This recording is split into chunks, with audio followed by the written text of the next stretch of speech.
মা! লোনের লোকগুলো তো একটু পরে চলে আসবে, আর মায়ের অপারেশনের জন্য 1 সপ্তাহের মধ্যে 5 লাখ টাকা লাগবে। কোথায় পাবো? এখন আর লোনও পাবো না, আর এত টাকা কেউ ধারও দেবে না। এই বাড়ি বিক্রি ছাড়া কোনো রাস্তা নেই। তাহলে আমরা মাকে নিয়ে থাকবো কোথায়? মা জানতে পারলে তো বেঁচে থেকেই মরে যাবে। এখন ভগবানই ভরসা। ভগবান, আহা, ক্ষমা করো। শোনো শোনো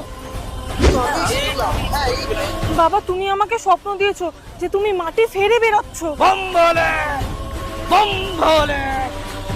ভীষণ জাগ্রত, তোরা এতদিন পর খোঁজ পেলি। মন্দির বানা সবাই, বম ভোলে। বাবা আমার সব আশা পূরণ করো। বাবা এবার যেন আমরা সন্তানের মুখ দেখতে পাই।